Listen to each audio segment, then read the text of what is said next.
Imagine आप रात में सोए हुए हो और आपके पैर में दर्द शुरू हो जाए, स्पेशली आपके काफ यानी पिंडली में, और वो पेन इतना सीवियर रहे कि आपको वो सहन ना हो और आपकी नींद खुल जाए।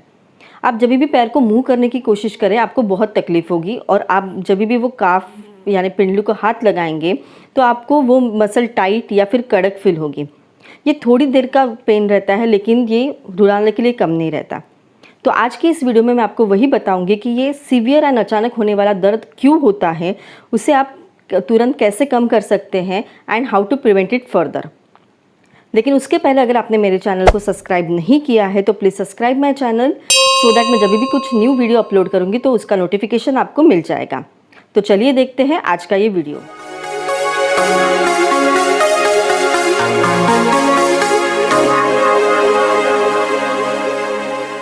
Hello everyone, I am doctor Rucha and welcome to my channel physio Rucha. काफ़ी लोगों को नींद में या चलते हुए या फिर कुछ काम करते हुए अचानक पैर में दर्द होने लगता है। ये पेन कुछ मिनटों के लिए रहता है, लेकिन काफ़ी सीवियर रहता है। वहाँ की जो मसल रहती है वो टाइट हो जाती है। ये किसी भी मसल में हो सकता है, लेकिन ये पैर के काफ मसल जो रहते हैं वहाँ पे कॉमन रहता है।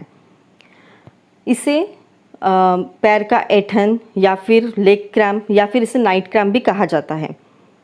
इसे नाइट क्रैम्प इसलिए कहा जाता है क्योंकि ये जनरली नींद में या जब आप सोते हैं तब होता है, because of your foot position. जब आप सोते हैं तो फुट की पोजीशन रिलैक्स रहती है और आपके जो टोज़ रहते हैं या फिर फुट रहता है वो बाहर की तरफ पॉइंट आउट करता है। उसके वजह से जो काफ मसल यानी पिंडली है वो छोटी हो जाती है और क्रैम्प के चांसेस बढ़ते हैं। ये थोड़ी देर का ही पेन रहता है, लेकिन ये पेन रुलाने के लिए काफ़ी रहता है। ये पेन अपने आप कुछ सेकंड से कुछ मिनट यानी मैक्सिमम 10 मिनट तक कम होता है, लेकिन इसका जो रेसिडुअल पेन रहता है वो काफ़ी 3-4 दिन तक रह सकता है। आपको बाद में 3-4 दिन तक थोड़ा आपको पैर में दर्द फील होगा, या फिर अगर आप काफ की मसल को हाथ लगाओगे तो आपको वो मसल टाइट फील होगी। ये किसी भी एज ग्रुप में कॉमन है, बट जनरली ये वुमेंस में एंड जो बुज़ुर्ग रहते हैं उनमें एंड स्पोर्ट्स पर्सन में कॉमन रहता है, एथलीट्स में वगैरह। तो अभी हम देखते हैं कि ये पैर की ऐंठन या लेग क्रैम्प्स होता क्यों है, यानी उसके कॉजेज़। तो उसमें सबसे पहला कॉज है डिहाइड्रेशन, यानी आपके शरीर में पानी की मात्रा अगर कम है तो उस कंडीशन में आपको क्रैम्प्स आ सकते हैं। सेकंड है आपके शरीर में पोषक तत्व यानी विटामिन्स या न्यूट्रिएंट्स जो रहते हैं, स्पेशली कैल्शियम, प्रोटीन्स, पोटेशियम या सोडियम अगर कम है तो उन कंडीशन में आपको क्रैम्प्स आने के चांसेस बढ़ते हैं। थर्ड है पुअर ब्लड सर्कुलेशन।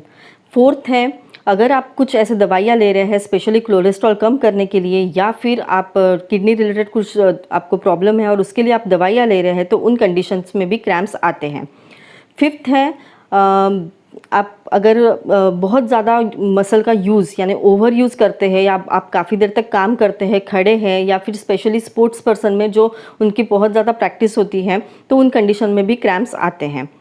अगर आपकी मसल टाइट है तो उस कंडीशन में भी क्रैम्प्स आ सकते हैं। अगर आपको हाइपोथायराइड या फिर डायबिटीज़ है तो उन कंडीशन में भी क्रैम्प्स आते हैं या फिर उसके चांसेस ज़्यादा रहते हैं। अनदर कॉज है कि अगर कुछ इंजरी हुई है मसल को या फिर फ्रैक्चर वगैरह है तो उन कंडीशन में भी क्रैम्प्स के चांसेस बढ़ते हैं। तो ये हो गया है कुछ कॉजेज़ क्रैम्प्स आने के। तो अभी हम देखते हैं कि अगर आपको क्रैम्प्स आते हैं तो उसका पेन कम करने के लिए या फिर प्रिवेंट करने के लिए आप क्या कर सकते हैं।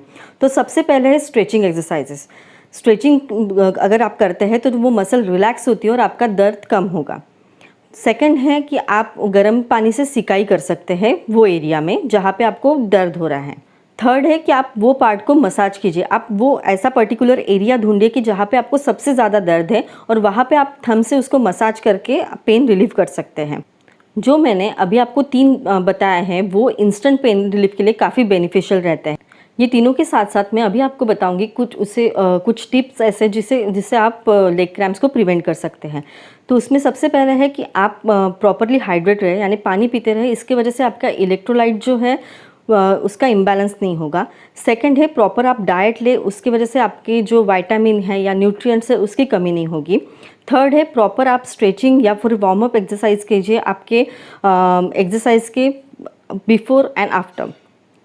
फोर्थ है कि अगर आप प्रॉपर फुटवेयर अगर यूज़ नहीं कर रहे हैं तो आप प्रॉपर फुटवेयर यूज़ कीजिए, आपका वेट बराबर बेयर हो उसके लिए।